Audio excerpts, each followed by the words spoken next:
Hola, hola, bienvenidos a Biclef, en nombre del Padre, del Hijo y del Espíritu Santo. Amén. Purifica, Señor, mi mente, purifica mis labios y purifica mi corazón.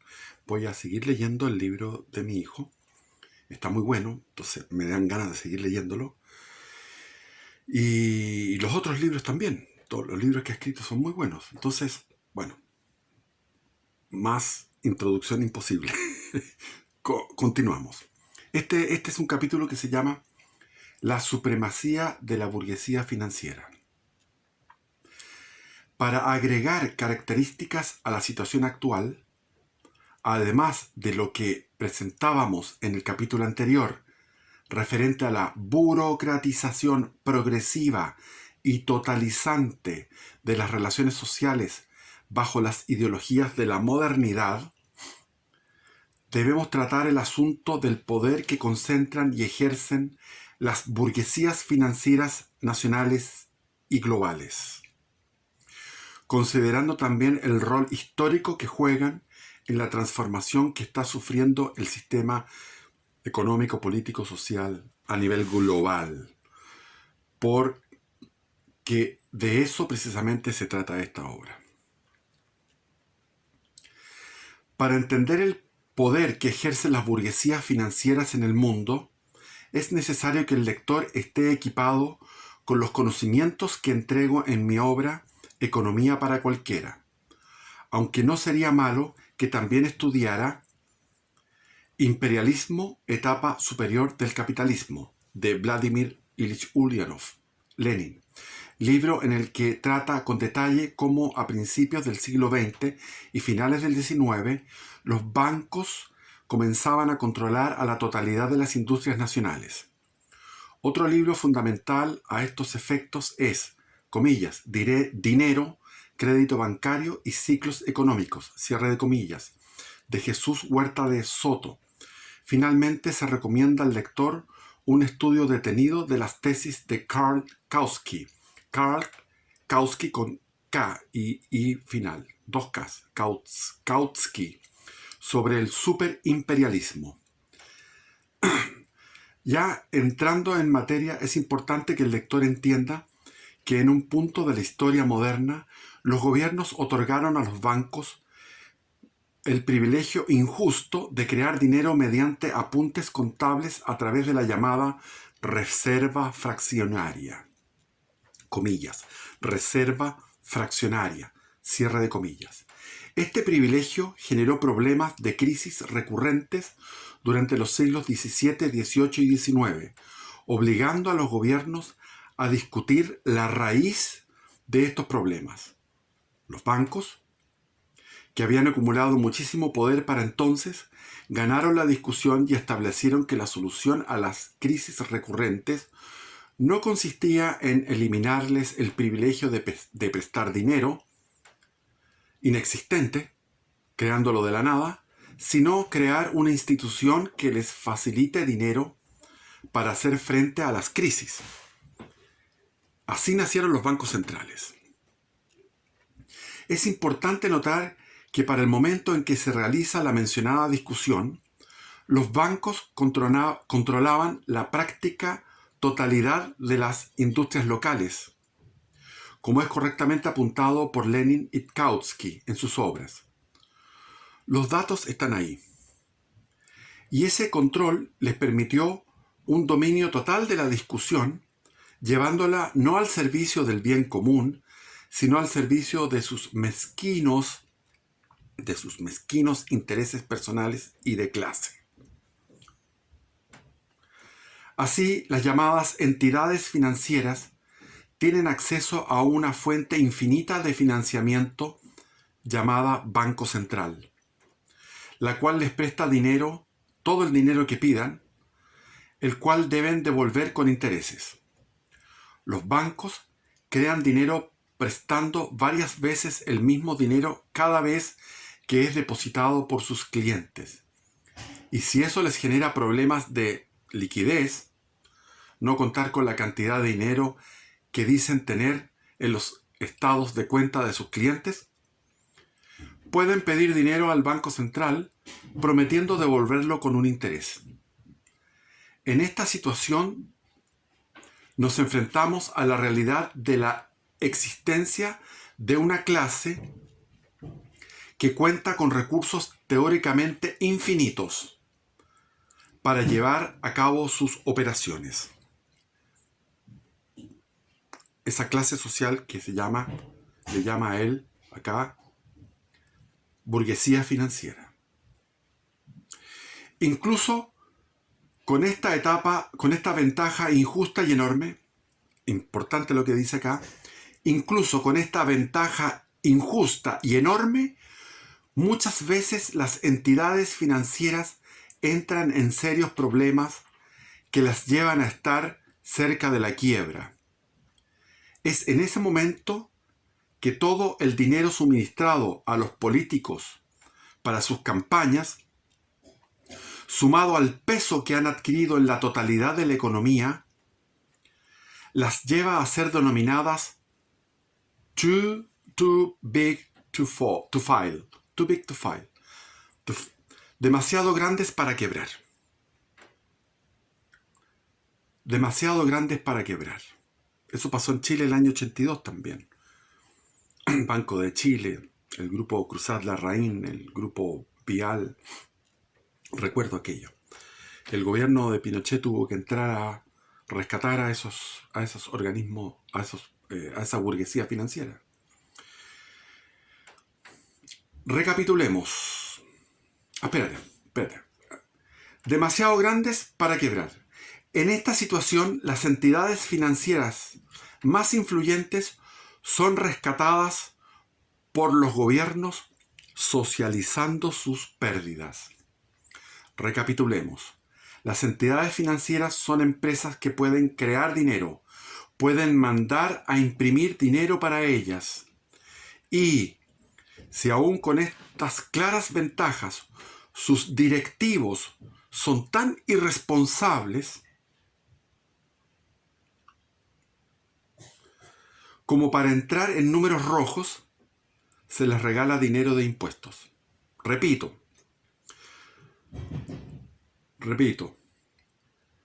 Las entidades financieras son empresas que pueden crear dinero, pueden mandar a imprimir dinero para ellas. Y si aún con estas claras ventajas sus directivos son tan irresponsables como para entrar en números rojos, se les regala dinero de impuestos. Durante la crisis del 2008, los miembros de la burguesía financiera que estuvieron al borde de la quiebra y tuvieron que ser rescatados con dinero de impuestos, se felicitaron a sí mismos por la estupenda labor realizada y se otorgaron a sí mismos bonos millonarios. Creación de dinero e inflación. El dinero creado por la burguesía financiera no causa inflación en términos absolutos, sino en términos relativos y aislados. La razón de esto es que con el aumento de la oferta de dinero se aumenta también su demanda. Lo explicaremos mejor. Las entidades financieras crean dinero mediante la deuda. Cuando alguien pide dinero, ese dinero mayormente creado, pero esa misma persona o empresa... voy a leer de nuevo, discúlpenme. Las entidades financieras crean dinero mediante la deuda. Cuando alguien pide dinero, ese dinero es mayormente creado. No totalmente, pero mayormente creado. Pero esa misma persona o empresa por la que se crea ese dinero necesita desesperadamente ese mismo dinero para saldar la deuda contraída. En ese escenario, vemos que la relación entre la oferta y la demanda de dinero permanece idéntica. Todo el dinero creado es dinero necesitado. Esto último no implica que no exista inflación del todo, porque la equivalencia entre la oferta y la demanda de dinero no dice necesariamente relación con la cantidad de bienes y servicios que se ofertan a cambio de ese dinero. De este modo, si las entidades financieras concentran su oferta crediticia en un mercado particular, por ejemplo, la vivienda, como fue en el 2008, pueden comenzar a inflar una burbuja de inflación localizada. Por otro lado, esta creación de dinero puede generar la llamada inflación relativa, que dice relación con lo siguiente.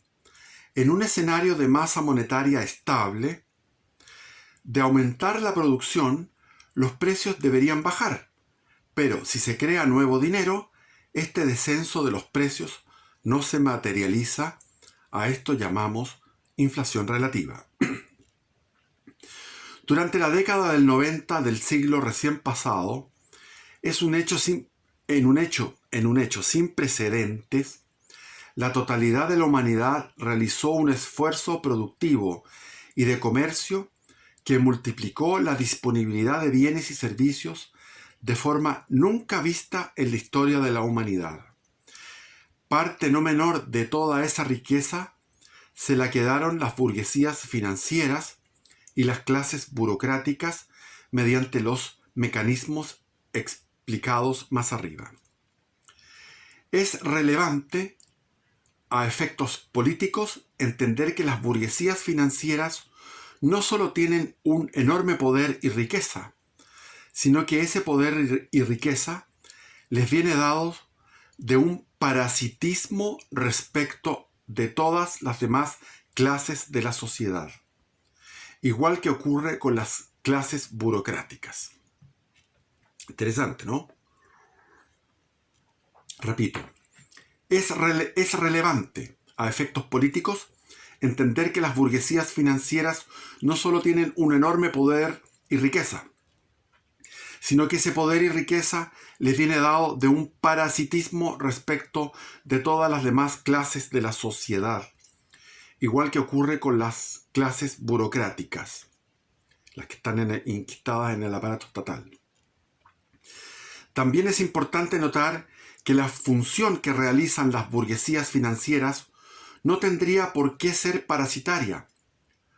Lo es por el sistema que impera y que ellos mismos fueron construyendo durante el siglo pasado.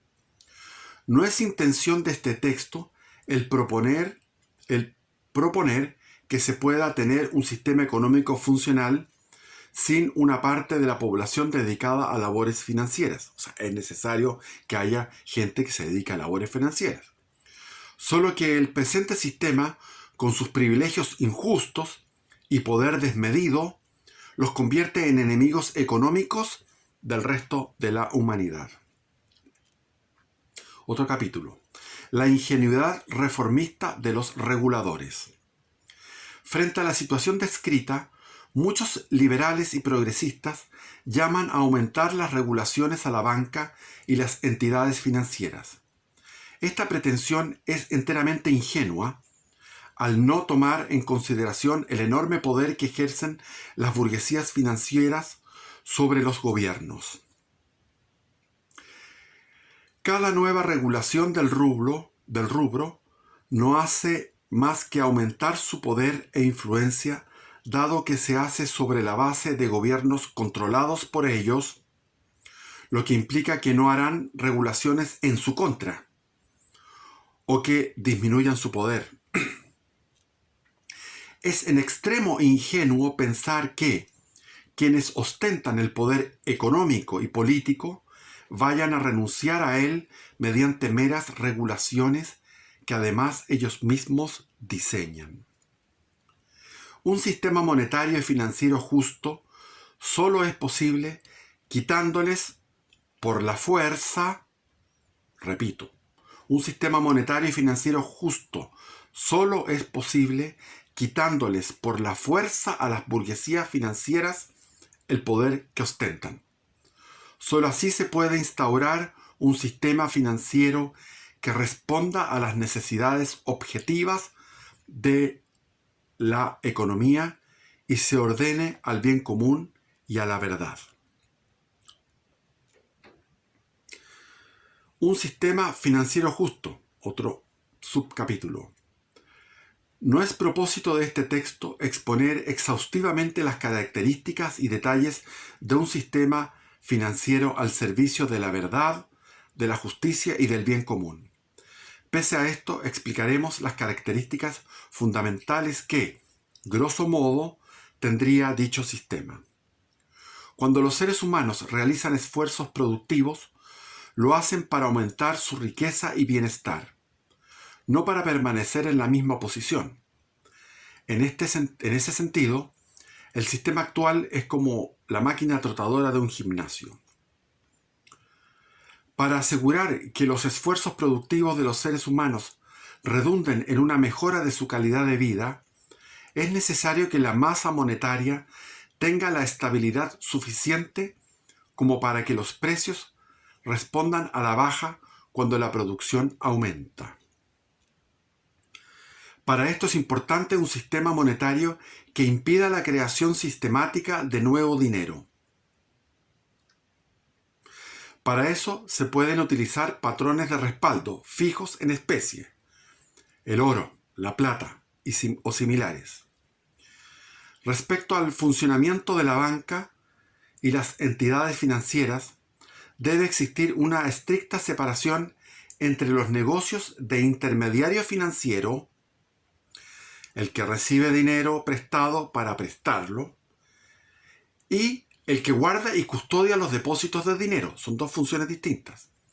Entonces es necesario, voy a leer nuevamente, respecto al funcionamiento de la banca y las entidades financieras, debe existir una estricta separación entre los negocios de intermediario financiero, el que recibe dinero para prestarlo, y el que guarda y custodia los depósitos de dinero.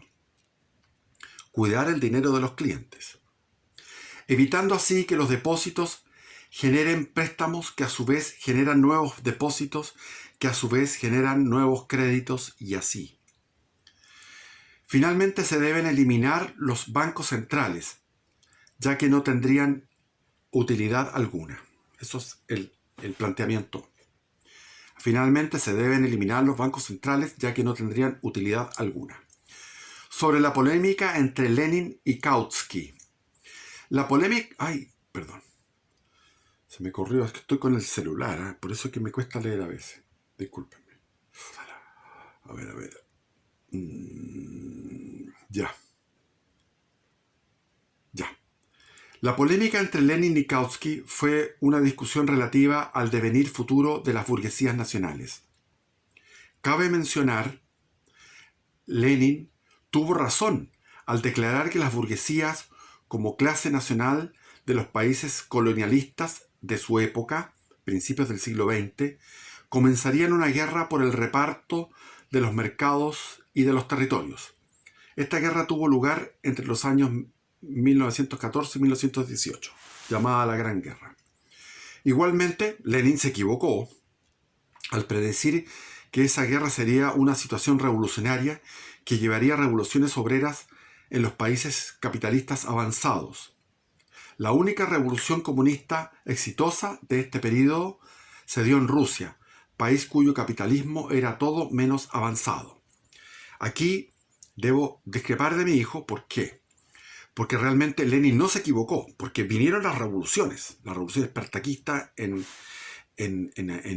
Alemania, revoluciones comunistas en Italia, en Francia, en Inglaterra. Hubo revoluciones que no fueron exitosas, pero la alemana, el año 24, le preguntaron a Zinoviev y Kamenev, la Internacional Socialista preguntó a Lenin, y Lenin dijo: sí, es el momento de que actúen y vayan a la ofensiva el año 24 en Alemania. Estaban todas las situaciones dadas para que aprovechar el momentum, como se dice, el momento, tiene un nombre eso, tiene un nombre, bueno, se me olvida, es una cosa un nombre muy normal, todo tiene su timing, eso. Había un timing para la revolución, y ese timing no se ocupó porque Zinoviev y Kamenev no quisieron hacerle caso a Lenin, que ya estaba deteriorado, pero que él tenía claridad en la situación alemana. Y de hecho hubo una revolución que fue la revolución nacionalsocialista, y en Italia hubo una revolución que fue la revolución fascista, etcétera. Entonces, de alguna manera, Lenin no estaba tan equivocado en eso. Claro, donde fue exitosa 100% fue en Rusia, donde no había un capitalismo avanzado, pero era un capitalismo que estaba en alza. O sea, la revolución se generó porque había un progreso formidable en tiempos de Nicolás II, antes de la Primera Guerra Mundial, y la Primera Guerra Mundial frenó ese desarrollo burgués en San Petersburgo y Moscú. Ya.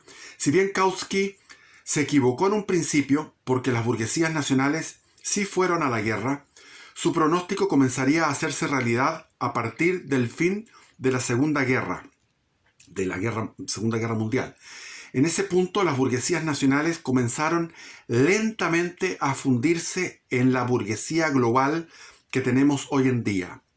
Pero no fueron todos los estratos de las burguesías nacionales las que lo hicieron, sino que a partir del Consenso de Washington y otros eventos, fueron las burguesías financieras las que se unieron para crear lo que Kautsky llama superimperialismo, caracterizado por una sola clase global en el poder.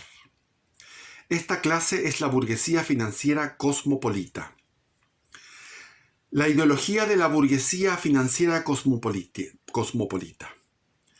Las temáticas de las ideas que expresan abiertamente los líderes de la burguesía financiera mundial en su base de operaciones en Davos, Suiza, son variadas, pero destacan el ecologismo, el antinatalismo y el transhumanismo. El mundo que modelan estas ideologías combinadas consiste en un planeta Tierra muchísimo más despoblado de lo que está hoy. Las personas que queden serán diseñadas genéticamente y engendrados mediante fecundación in vitro, nacerán de vientres artificiales y se alimentarán de insectos y soya. Aquí está la profecía de Aldous Huxley. Yo soy fanático de Aldous Huxley. He leído varios libros de él. Las fronteras de la percepción, habla de las drogas, de los fenómenos psicodélicos. Él murió suministrándose ácido lisérgico. Está el mundo perenne, la filosofía perenne. Recomendadísimo. Aunque equivocado, genialmente equivocado. Bueno,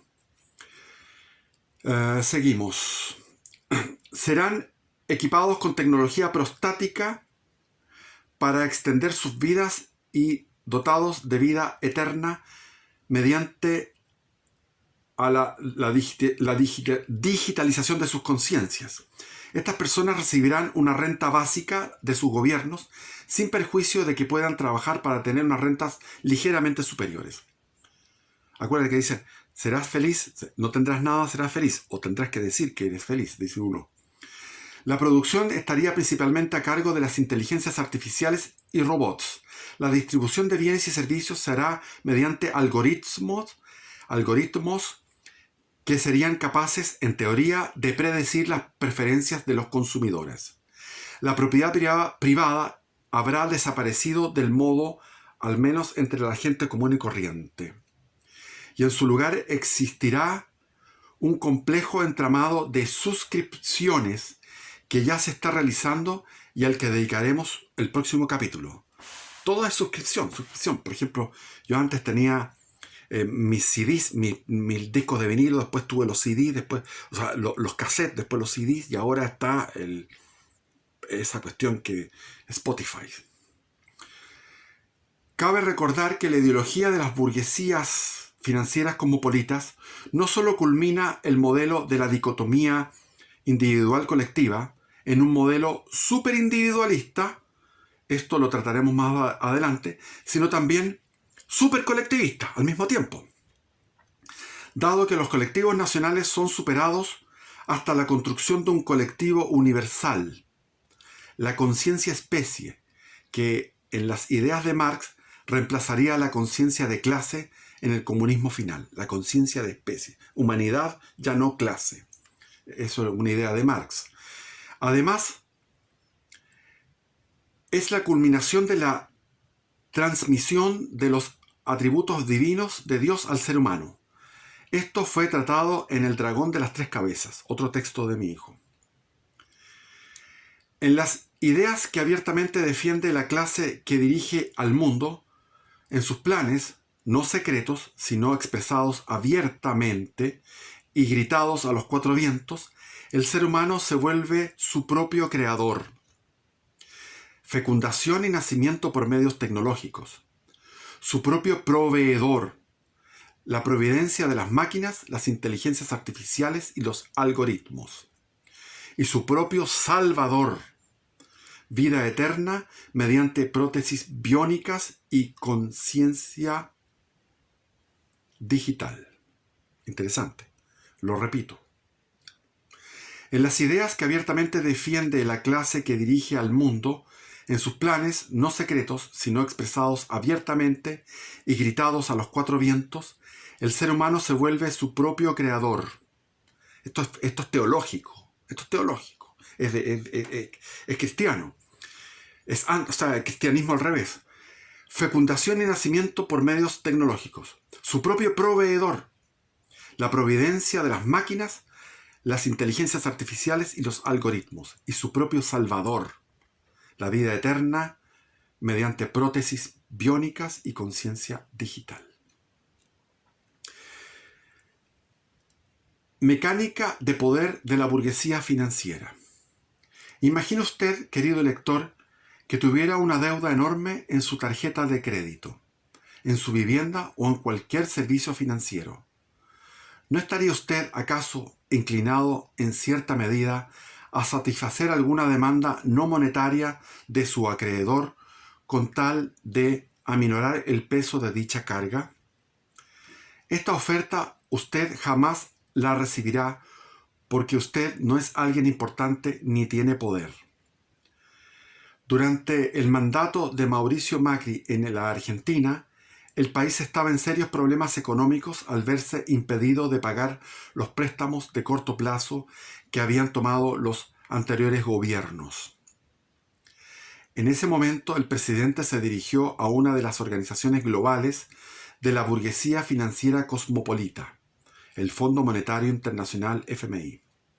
Las negociaciones del FMI con Macri tenían relación con enormes préstamos de largo plazo que sirvieran para pagar los de corto plazo y para generar inversión interna en obra pública y subsidios que permitieran mejorar la economía de tal modo que en adelante pueda pagar sus préstamos.